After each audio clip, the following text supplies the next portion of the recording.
NBA players often like to compare the good times with today. And to be honest, it sounds like a broken record machine at this point. They often say players today are soft and they can't play in our era and things like that. I'm not about to debate that here, but what I will say is what is probably inarguable is the fact that players talked a lot more smack back in the day.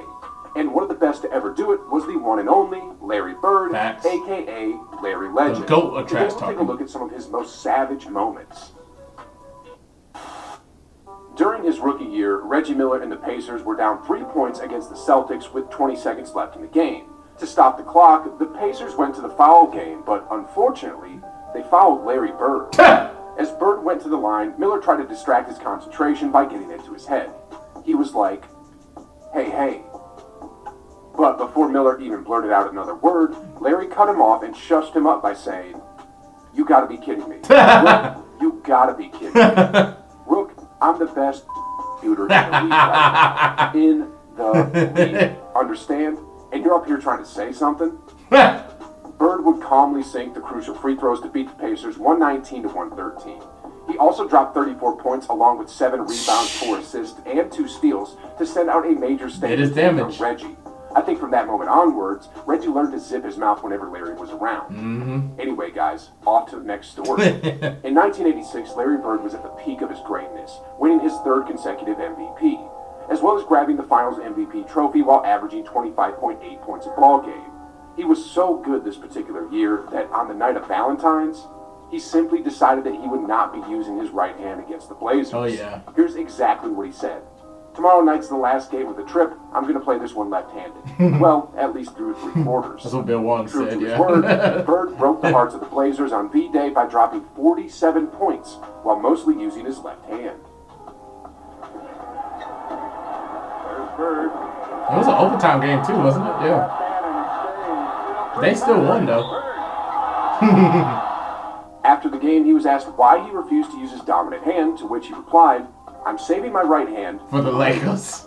Man, is that Savage. cold-blooded or what? Yes. Now, if you think that was savage, wait until you hear this next story about Dennis Rodman. We all know that Rodman has a history of saying unpleasant things, and in Game 5 of the Eastern Conference Finals in 1987, he pushed the boundaries further by saying an off-color remark to Larry. Game 5 at Boston. I made the most wrong decision that a person can make. At the time, I didn't know any better because I was so used to being in the projects. God, I was young and stupid, so after the game, I said if Larry Bird was black, he would be just an average basketball player. That is what I actually said back then, and I was in Boston. Larry heard the interview and was not happy about Rodman's comment. In Game 7, Bird had his payback, and he went to destroy Rodman with his skills and his mouth. According to Rodman, here's what went down when he was guarding him. I would be all over him trying to deny him the ball, and all Larry was doing was yelling at his teammates. "I'm open. Hurry up." He was guarding me. Then he would stick an elbow in my jaw and stick the jumper in my face. Then he would start in on my coach. "Coach, you better get this guy out and send in somebody who's going to D me up, because it's too easy when I'm wide open like this." That's too Rodman too. Toasted him. Larry Bird was in a league of his own when it came to knocking down long-range bombs during his heyday, and when the NBA Finals introduced the three-point shooting contest in 1986, he quickly cemented himself as the most lethal marksman in the league. In 1988, heading to his 3rd three-point contest, Bird was extremely confident that he'd bag his 3rd consecutive three-point title. Right before the competition began, Bird tried to mess with his opponents' heads by going to the locker room and saying that the contest was already over before it even started. Walking in the locker room, who's playing? Did you really say that? Who's playing for second? Yeah. Now, on top of this trash talk, Bird didn't even bother to remove his warm-up jacket during the contest. And guess what? He won. Sheesh, guys. This is a dude who looked his opponents in the eye and said, "Who's coming in second?" Then followed it up by not even removing his warm-up jacket. And won. Talk about confidence. Anyway, guys, our next story happened in 1992 when Bird was part of the Dream Team, and it goes something like this. So, the head coach of Team USA personally handpicked a bunch of talented college players to have a scrimmage with the Dream Team to gauge their chemistry. The first run as a unit of the Dream Team didn't go as planned, and shockingly, the college prospects won easily behind closed doors. Right after the embarrassing loss, Rodney Rogers, who was playing for the side of the college team, was feeling upbeat about their win, and during the heat of the moment, he wasn't able to control his mouth and said something like this to Bird.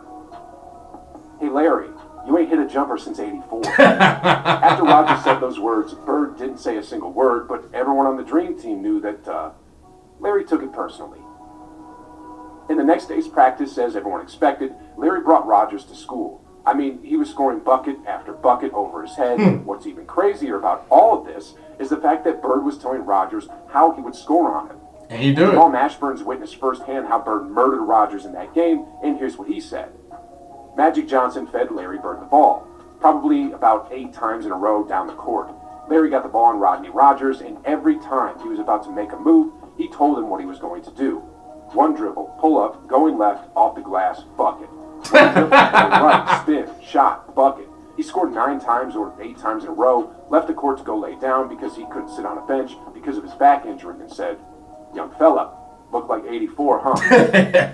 Dominic Wilkins emerged as one of the fiercest rivals of Larry Bird in the mid-'80s, but during his rookie season, he had a rude awakening when he found out that Bird wasn't the kumbaya type of guy that you can easily be friends with.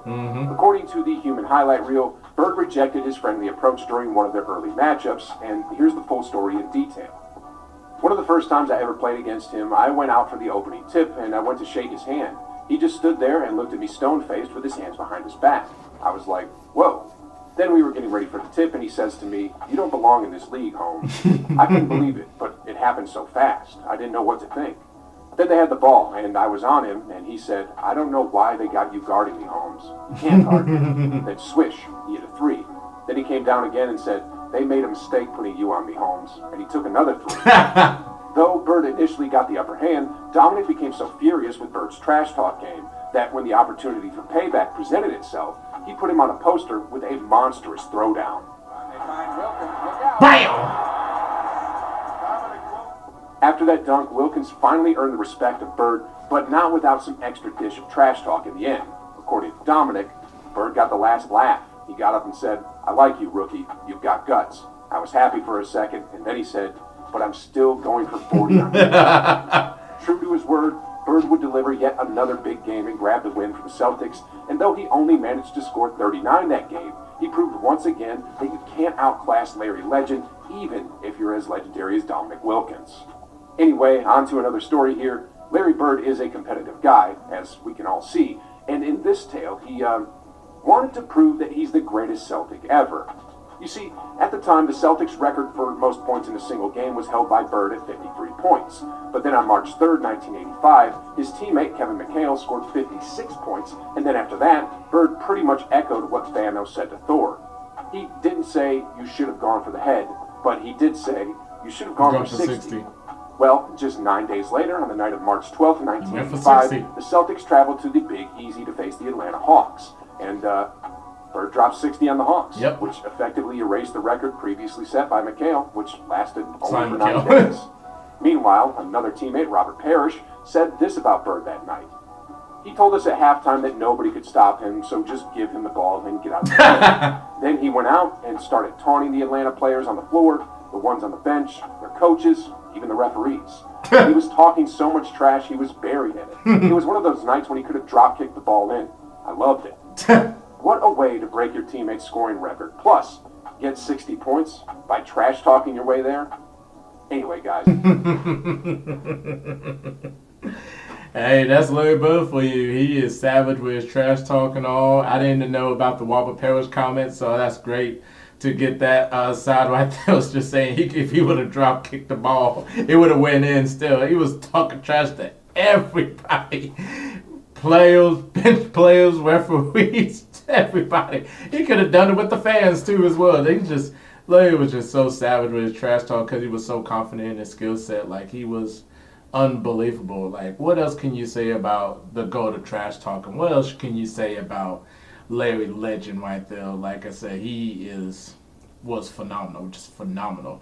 Highlights for days, and you would just be memorable. Like, you could watch Larry Bird all day, every day, and still be like, damn, how does he do that? Damn, like, how hard did he work? Damn, how does he win so much? It's Larry freaking legend. It's Larry freaking buzz. So definitely comment down below and tell me what you want me to react to next. And make sure you subscribe to ItzJustJP for more content. Click the notification bell. You know what our next upload is. I'm JP. We'll see you in the next video.